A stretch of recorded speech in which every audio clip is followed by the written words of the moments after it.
गांव के एक छोटे से परिवार में जन्मा अर्जुन बचपन से ही शारीरिक रूप से दुर्बल था। बड़ों की बातों में वह अक्सर सुनता था कि अर्जुन में दम नहीं है, ये लड़का कुछ नहीं कर पाएगा। और उसकी माँ की ममता भरी आंखों में हमेशा एक उम्मीद की किरण जगी रहती थी। माँ कहती, बेटा, असली ताकत शरीर में नहीं, दिल में होती है। विद्यालय में भी अर्जुन का रुझान खेलकूद के बजाय पढ़ाई और आत्म अध्ययन की ओर था। साथ ही बच्चे उसे पुस्तक कीड़ा कहकर चिढ़ाया करते थे। ऐसे माहौल ने अर्जुन के मन में एक सवाल जगा दिया, क्या मैं सचमुच कमजोर हूँ या मेरी असली शक्ति अब तक अनजान है? वर्षों तक पढ़ाई में मन लगाने के बाद नगर के प्रतिष्ठित विद्यालय में प्रवेश मिला। नई जगह, नए दोस्त और नई चुनौतियां, सब कुछ अलग था। लेकिन एक दिन अचानक अर्जुन की मां की तबीयत बिगड़ गई। इलाज के लिए पर्याप्त धन नहीं था और परिवार संकटग्रस्त हो गया। अर्जुन ने देखा कि वह अपने परिवार की आर्थिक स्थिति सुधारने में असमर्थ है। उसने अपनी आत्मा से कहा, अब वक्त है, मैं अपनी क्षमता को जगाऊंगा। एक शांत शाम अर्जुन नदी के किनारे बैठा आत्मनिरीक्षण कर रहा था। उसने खुद से पूछा, मेरी सबसे बड़ी ताकत क्या है? मैं किस चीज के लिए जीना चाहता हूँ? मेरी असफलताएं मुझे क्या सिखा रही हैं?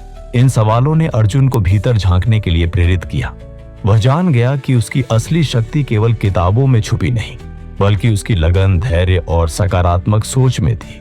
अगले ही दिन अर्जुन ने अपने गांव के मुख्य चौराहे पर नोटिस चिपका दिया, जीवन जीने की कला सीखें, वार्षिक निःशुल्क कोचिंग क्लास।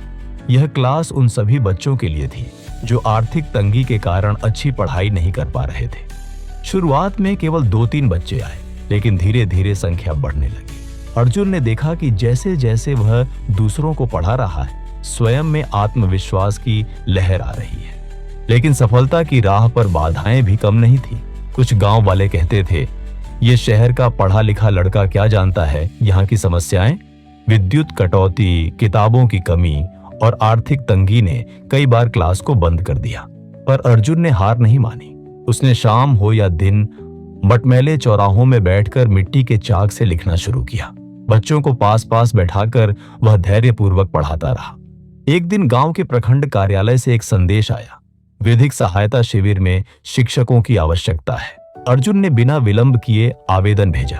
चयन होकर जब वह अपने ज्ञान कौशल से ग्रामीणों को सरकारी योजनाओं का लाभ दिलाने लगा, तब उसने महसूस किया उसकी आत्मशक्ति ने अब बाहरी सीमा भी पार कर ली है। बच्चों के चेहरों पर चमक, बुजुर्गों के चेहरों पर राहत, ये सब देख अर्जुन के भीतर गर्व और सच्ची खुशी की अनुभूति हुई। समय के साथ साथ गांव में बदलाव दिखने लगे। दर्जनों बच्चे अब शहर के बोर्ड परीक्षा में अव्वल आने लगे। कई परिवारों ने सरकारी योजनाओं के तहत अपने घरों का स्वरूप बदल लिया।